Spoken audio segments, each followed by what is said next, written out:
നിങ്ങൾ വിശ്വസിച്ചാലും ഇല്ലെങ്കിലും കേരളം അതിന്റെ ചരിത്രത്തിലെ ഏറ്റവും വലിയ രാഷ്ട്രീയ വഴിത്തിരിവിലാണ്. 1957 മുതൽ നമ്മൾ കണ്ടു ശീലിച്ച LDF UDF ഒളിച്ചുകളിക്ക് അന്ത്യം കുറിക്കാനായി ഒരു തേർഡ് ഫോഴ്സ് അവതരിച്ചു കഴിഞ്ഞു. മാതൃഭൂമി പുറത്തുവിട്ട പ്രീ പോൾ സർവേ ഫലങ്ങൾ വെറുമൊരു കണക്കല്ല, അതൊരു മുന്നറിയിപ്പാണ്. ഇത്തവണ ആർക്കും ഭൂരിപക്ഷമില്ല. അതെ, നിങ്ങൾ കേട്ടത് ശരിയാണ്. 140 മണ്ഡലങ്ങളിലും നടന്ന സർവേ പ്രകാരം പിണറായി വിജയനും VD സതീശനും ഒപ്പത്തിനൊപ്പമാണ്. പക്ഷേ യഥാർത്ഥ കളി നടക്കുന്നത് അണിയറയിലാണ്. BJP ഇത്തവണ വോട്ട് പിടിക്കാൻ മാത്രമല്ല, ഭരണം ആര് പിടിക്കണമെന്ന് തീരുമാനിക്കാനും പോകുന്നു. കേരളം ഒരു തൂക്കു മന്ത്രിസഭയിലേക്ക് നീങ്ങുകയാണോ?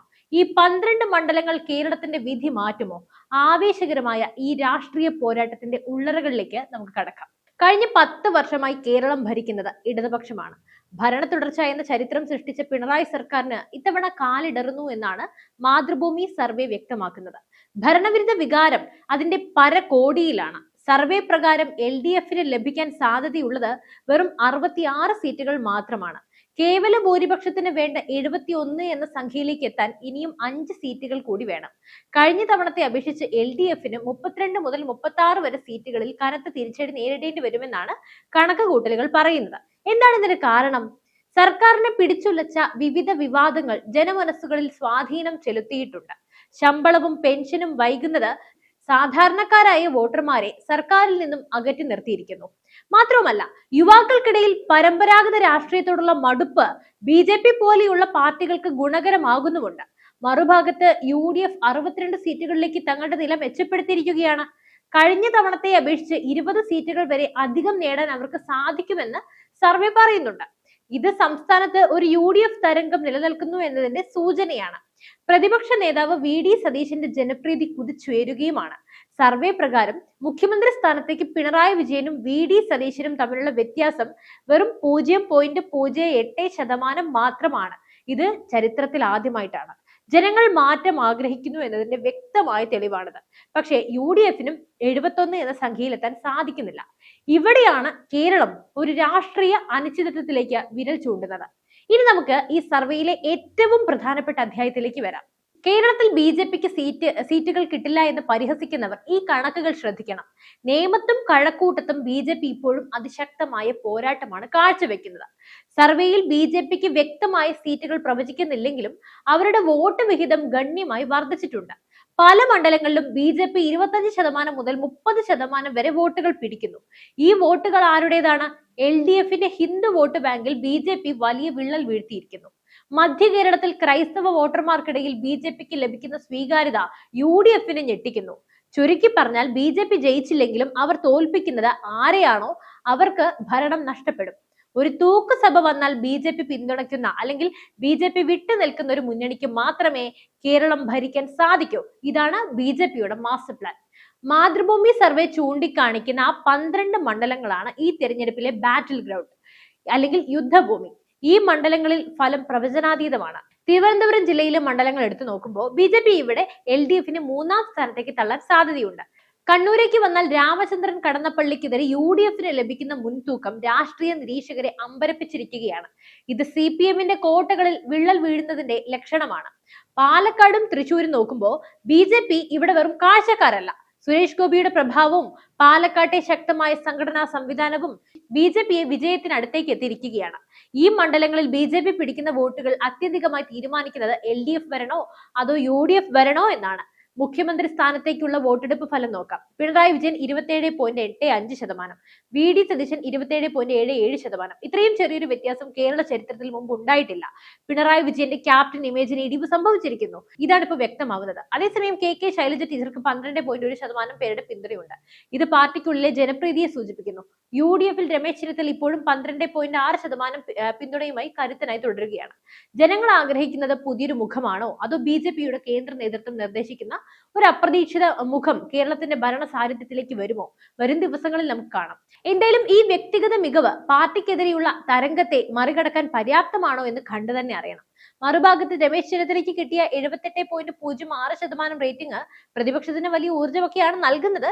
എന്തായാലും തമ്മിലടി സുനിശ്ചിതമാണ്. ജനങ്ങൾ വ്യക്തികളെക്കാൾ ഉപരിയായി പ്രസ്ഥാനങ്ങളുടെ നയങ്ങളെയൊക്കെയാണ് ഇത്തവണ വിലയിരുത്തുന്നത്. ഈ തെരഞ്ഞെടുപ്പിൽ BJP മുന്നോട്ട് വെക്കുന്ന പ്രധാന അജണ്ട വികസനവും ഒപ്പം ഹിന്ദു വോട്ടുകളുടെ ഏകീകരണവുമാണ്. ശബരിമല മുതൽ പത്മനാഭസ്വാമി ക്ഷേത്രത്തിലെ നിധി വരെ ചർച്ചയാക്കി BJP വോട്ട് ബാങ്ക് ഭദ്രമാക്കുന്നു.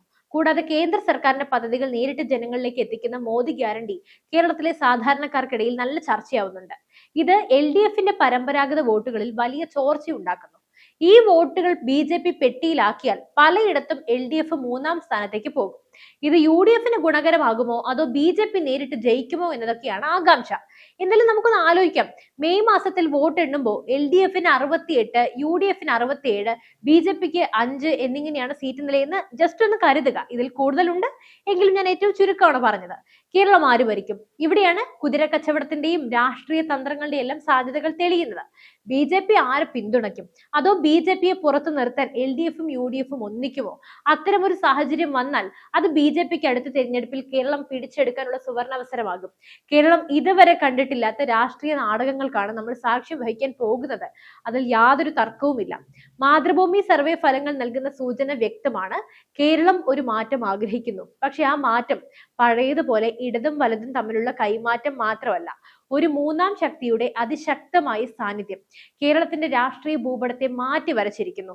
സ്ഥാനാർത്ഥി നിർണയവും വരാനിരിക്കുന്ന പുതിയ വിവാദങ്ങളും ഈ കണക്കുകളെ അട്ടിമറിച്ചേക്കാം. പക്ഷേ ഒരു കാര്യം ഉറപ്പാണ്, ഇത്തവണത്തെ തെരഞ്ഞെടുപ്പ് പോരാട്ടം വിയർപ്പൊഴുക്കുന്നതായിരിക്കും. ഓരോ വോട്ടും വിലപ്പെട്ടതാണ്. ഓരോ മണ്ഡലവും നിർണായകമാണ്.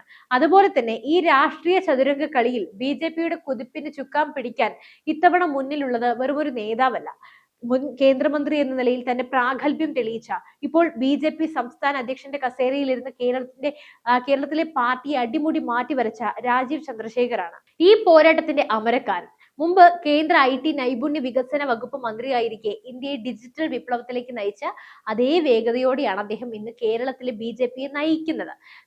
മാതൃഭൂമി സർവേ ഫലങ്ങൾ സൂചിപ്പിക്കുന്നത് പോലെ കേരളത്തിൽ ഒരു മൂന്നാം ശക്തി ഇത്രത്തോളം കരുത്താർജിച്ചതിന് പിന്നിൽ രാജീവ് ചന്ദ്രശേഖർ എന്ന ബ്രാൻഡിന്റെ വലിയ സ്വാധീനമുണ്ട്.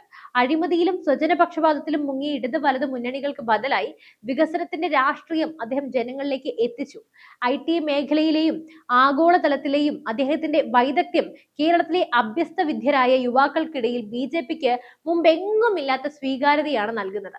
തിരുവനന്തപുരത്തെ തിരഞ്ഞെടുപ്പ് ചരിത്രം തിരുത്തി എഴുതിയ അല്ലെങ്കിൽ അദ്ദേഹത്തിന്റെ ആസൂത്രണ മികവ് ഇത്തവണ കേരളം ഒട്ടാകെ പ്രകടമാണ്. അവർ അങ്ങ് കാസർഗോഡ് മുതൽ കന്യാകുമാരി വരെ അതീവ ആവേശഭരിതരായിട്ടാണ് നീങ്ങുന്നത്. സംസ്ഥാന അധ്യക്ഷൻ എന്ന നിലയിൽ താഴെത്തട്ടിൽ പാർട്ടി സംവിധാനങ്ങൾ അദ്ദേഹം സജ്ജമാക്കിയ രീതി രാഷ്ട്രീയ നിരീക്ഷകരെ പോലും അത്ഭുതപ്പെടുത്തുന്നു. നേമത്തും കഴക്കൂട്ടത്തും പാലക്കാടും BJP നടത്തുന്ന അശ്വമേധത്തിന് പിന്നിൽ രാജീവ് ചന്ദ്രശേഖറിന്റെ കൃത്യമായ മിഷൻ കേരള പ്ലാൻ ഉണ്ട്. പരമ്പരാഗതമായ വോട്ട് ബാങ്ക് രാഷ്ട്രീയത്തിനപ്പുറം ഓരോ വോട്ടറുടെയും ജീവിത നിലവാരം ഉയർത്തുന്ന മോദി ഗ്യാരണ്ടി ജനങ്ങളിലേക്ക് നേരിട്ടെത്തിക്കാൻ അദ്ദേഹത്തിന് സാധിച്ചു. മുഖ്യമന്ത്രിയുടെ മണ്ഡലത്തിൽ പോലും അദ്ദേഹം വലിയ സ്വാധീനമാണ് ചെലുത്തിയത്. 10 വർഷത്തെ ഭരണ മുരടിപ്പിൽ നിന്നും കേരളത്തെ മോചിപ്പിക്കാൻ കേന്ദ്ര ഭരണത്തിന്റെ അനുഭവ സമ്പത്തുള്ള ഒരു നേതാവ് സംസ്ഥാനത്തെ നയിക്കണമെന്ന് വോട്ടർമാർ ആഗ്രഹിക്കുന്നുണ്ട്. ഒരു തൂക്കുസഭയുടെ സാധ്യതകൾ തെളിയുമ്പോൾ രാജീവ് ചന്ദ്രശേഖർ എന്ന കരുത്തനായ നേതാവ് നയിക്കുന്ന BJP ടീമായിരിക്കും കേരളത്തിന്റെ അടുത്ത വിധി നിർണ്ണയിക്കുക. അഴിമതിയില്ലാത്ത വികസനത്തിന് മുൻഗണന നൽകുന്ന ഒരു പുതിയ കേരളത്തിന് വേണ്ടി രാജീവ് ചന്ദ്രശേഖറിന്റെ നേതൃത്വത്തിലുള്ള NDA മുന്നണിക്ക് ജനങ്ങൾ നൽകുന്ന പിന്തുണ സർവേകളിൽ വ്യക്തമാണ്. ഇത് മാറ്റത്തിന്റെ തുടക്കമാണ്. BJPയുടെ വസന്തകാലമാണ്. ഇനി വരാൻ പോകുന്നത് വെറും ഒരു ഭരണമാറ്റമല്ല, മറിച്ച് ദീർഘവീക്ഷണമുള്ള ഒരു ജനനായകന്റെ കീഴിൽ കേരളം ലോക ശ്രദ്ധയിലേക്ക് ഉയരുന്ന കാഴ്ചയാണ്. രാജീവ് ചന്ദ്രശേഖറിന്റെ നേതൃത്വം BJPക്ക് നൽകുന്ന ആത്മവിശ്വാസവും ചെറുതല്ല. ഇത് കേരളത്തിന്റെ ചരിത്രം തിരുത്തി കുറിക്കുന്ന നിമിഷമാണ്. ഓരോ വോട്ടും മാറ്റത്തിന് വേണ്ടിയാകട്ടെ. മാതൃഭൂമി സർവേ ഫലങ്ങൾ നൽകുന്ന സൂചനകൾ വളരെ വ്യക്തമാണ്. കേരളം ഒരു രാഷ്ട്രീയ ഭൂകമ്പത്തിന് തയ്യാറെടുക്കുകയാണ്. അത് പഴയ പോലെ ഇടതും വലതും തമ്മിലുള്ള ഒത്തുകളിയല്ല, മറിച്ച് രാജീവ് ചന്ദ്രശേഖർ നയിക്കുന്ന മൂന്നാം ശക്തിയുടെ വമ്പിച്ച മുന്നേറ്റമാണ്. ഫെബ്രുവരിയിലെ കണക്കുകൾ പ്രകാരം പോരാട്ടം ഇഞ്ചോടിഞ്ചാണ്. BJP ഇത്തവണ നിർണായക ശക്തിയാകുമെന്ന് ഉറപ്പായി കഴിഞ്ഞു. എന്തായാലും ഈ ഒരു വിഷയത്തിൽ നിങ്ങളുടെ അഭിപ്രായങ്ങൾ തീർച്ചയായും കമന്റ് ചെയ്യൂ. മറ്റൊരു വാർത്തയും വിഷയമായി വീണ്ടും എത്തും വരെ നന്ദി.